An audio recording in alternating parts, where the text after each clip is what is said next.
Trump anuncia la eliminación de regulaciones climáticas con impacto en costos y competitividad empresarial en Estados Unidos. Bienvenidos. Sobre este tema ha hablado también la portavoz de la Casa Blanca y ha calificado de histórica la medida, una medida que también tendrá repercusiones económicas. Leavitt ha defendido así la decisión. El jueves, el presidente Trump se reunirá con el administrador de protección ambiental Lee Zeldin para formalizar la anulación de la declaración de peligro de 2009 de la era Obama. Será la mayor medida desregulatoria de la historia de Estados Unidos y ahorrará al pueblo estadounidense 1,3 billones de dólares en regulaciones opresivas. La mayor parte del ahorro vendrá de la reducción de los costos de los vehículos nuevos y la Agencia de Protección Ambiental prevé un ahorro promedio por vehículo de más de $22.400 para los tan populares coches ligeros, SUVs y camionetas. Nos vamos ahora con Ana Nieto para analizar las repercusiones económicas de esta decisión de la Administración. Ana, ¿cómo cambia el panorama medioambiental con este paso de la Administración? Pues con la revocación de estas consideraciones científicas sobre las que se asientan las regulaciones de gases de efecto invernadero, se acaban las normas que fuerzan a medir y controlar emisiones de distintas industrias, como por ejemplo la automotriz, que por cierto no ha pedido este cambio y tiene otra regulación global que atender. No hay cambios inmediatos en las emisiones de las plantas de generación eléctrica, pero se abre la puerta así a una relajación regulatoria progresiva en el futuro.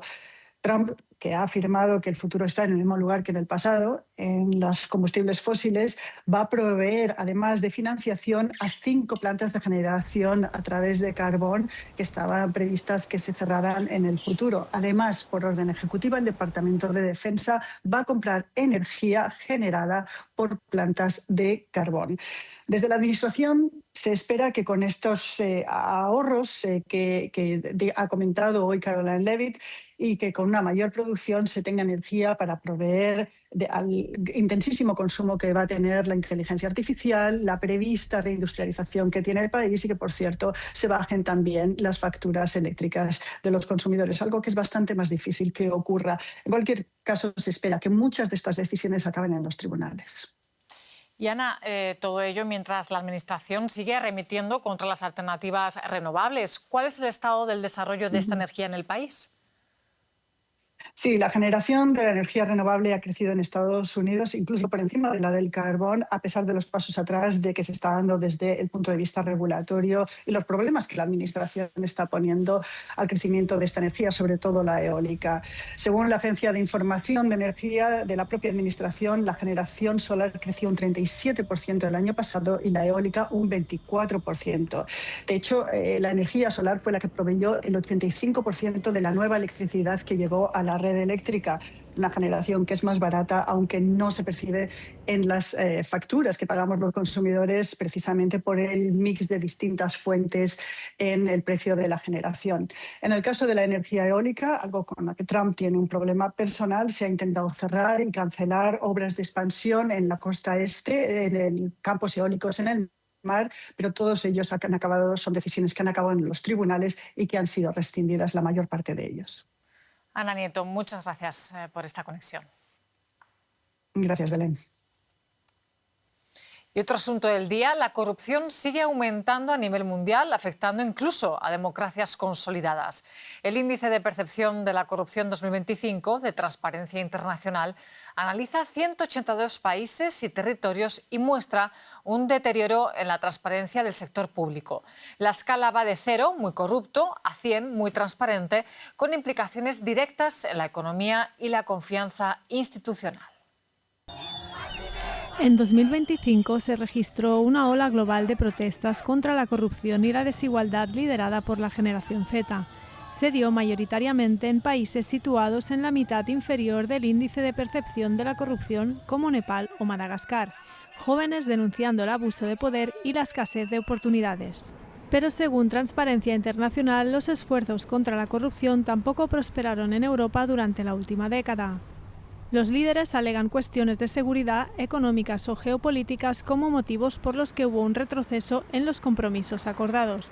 Dinamarca y Finlandia siguen liderando el índice como los países menos corruptos, con puntuaciones de 89 y 88 seguidos de Singapur.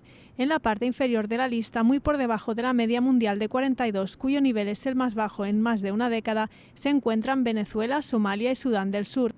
Y es que el índice de 2025 muestra que la percepción de la corrupción ha empeorado a nivel mundial. Con una escala de 0 para los países más corruptos y 100 para los más limpios, el índice puntúa basándose en la percepción de la corrupción en el sector público. Para ello utiliza datos de 13 fuentes externas como el Banco Mundial, el Foro Económico Mundial, empresas privadas y think tanks. Tenemos leyes anticorrupción y organismos anticorrupción. Sin embargo, las leyes no se aplican y los organismos carecen de independencia y recursos. Además, hay una falta de interés por parte de varios gobiernos, especialmente los del norte, que consideran que ya han abordado la corrupción y que no es necesario seguir actuando. Transparencia Internacional advierte que las democracias, que normalmente son más eficientes en la lucha contra la corrupción, están experimentando un preocupante descenso en su rendimiento y que esta tendencia se extiende a países como Estados Unidos, pero también a varias partes de Europa como Francia y Reino Unido. Necesitamos un sistema judicial que sea independiente del poder ejecutivo del gobierno y también de los intereses privados. Y un sistema judicial que cuente con personal y recursos financieros suficientes para hacer su trabajo. La UE acordó en 2025 su primera directiva contra la corrupción, un esfuerzo por armonizar las legislaciones penales en esta materia, pero pasará algún tiempo antes de que se aprecien los resultados. Y para sacar más conclusiones sobre este índice, conectamos ahora mismo con Luciana Turchiaro, consejera regional de Transparencia Internacional para América Latina y el Caribe. Gracias por estar con DW. En primer lugar, preocupante es la tendencia global del debilitamiento de la lucha contra la corrupción. ¿Qué factores habéis identificado como patrones que puedan explicar esto? Bueno, muchas gracias por la oportunidad. Como decía nuestro presidente, un factor fundamental en todo el mundo y en particular en la región de América Latina y el Caribe, que es la que yo cubro, es la falta de independencia del Poder Judicial. Esto impide que se sancione la corrupción, que haya los castigos necesarios y debilita la confianza de la ciudadanía en las instituciones públicas. Por otro lado, otra tendencia para destacar es la reducción del espacio cívico, es decir, cada vez en más países del mundo y particularmente en la región de América Latina y el Caribe, vemos más restricciones a la libertad de expresión, a la libertad de prensa, al derecho de acceso a la información, y todos estos factores generan las condiciones necesarias para que la corrupción prospere. La falta de castigo por un lado y la falta de posibilidad de la ciudadanía de poder ejercer y demandar la rendición de cuentas sin tener miedo a represalias. Y profundizando ahí en la región, en América Latina, ¿qué país obtuvo la mejor nota y cuál está entre los más corruptos del mundo?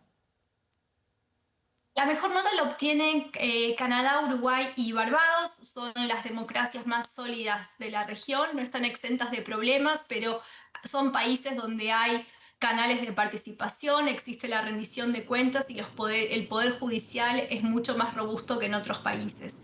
Abajo del índice encontramos, y no es de sorprender, a Venezuela, Haití y Nicaragua. Estos son países atravesados por la corrupción estructural y el crimen organizado, en donde los derechos humanos, civiles y políticos son prácticamente inexistentes, son muy limitados. Y por último, Transparencia Internacional subraya que el análisis no refleja en su totalidad el resultado de Estados Unidos. ¿Qué se concluye de esa puntuación de 64 y qué implicaciones está teniendo a nivel global? Y del retroceso de Europa, ¿qué nos puedes destacar? Bueno, con respecto a Estados Unidos, este país ha sido un líder en la lucha contra la corrupción históricamente. Lamentablemente esto no es así, está en su puntuación mínima, histórica mínima. Esto tiene que ver con un poder judicial que cada vez va perdiendo independencia, con un poder ejecutivo que actúa de forma cuestionable, cada vez de forma menos ética y con una aplicación selectiva de la ley, algo que antes no veíamos en Estados Unidos. En Europa también presenta deterioro, sin embargo sigue siendo, sobre todo la Unión Europea, la región que lidera en la lucha contra la corrupción en el mundo. Por ejemplo, se encuentra a 22 puntos por arriba de América Latina y el Caribe, de las Américas, perdón. Luciana Torchiaro, consejera regional de Transparencia Internacional para América Latina y el Caribe, muchas gracias por este análisis. Gracias. Y Venezuela ha enviado su primer barco petrolero a Israel en varios años, según informaciones que adelanta la agencia Bloomberg. El buque con crudo venezolano será el primero que llega a Israel desde mediados de 2020, según datos de la agencia que cita fuentes cercanas a una operación que no echa pública por las partes.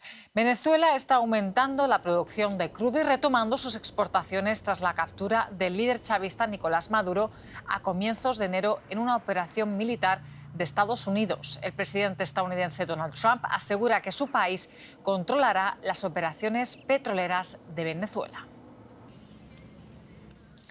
En Cuba, Air Canada y WestJet, entre otras aerolíneas, suspendieron el lunes sus vuelos a la isla debido a la falta de combustible allí. La medida supone un duro golpe al turismo, un sector vital para la economía cubana, en medio de una grave crisis energética que decíamos. En la isla caribeña estaban previstos este martes apagones que podrían afectar a más del 60% del territorio. El presidente de Estados Unidos, Donald Trump, aumentó en las últimas semanas la presión sobre Cuba, amenazando con aranceles a cualquier país que suministre petróleo a la isla. Venezuela dejó de enviar crudo a Cuba tras la captura de Nicolás Maduro en una operación militar estadounidense a comienzos del mes de enero. Punto y final de este informativo económico, pero ya saben que en un rato volvemos con mucho más para ustedes. Gracias por su atención.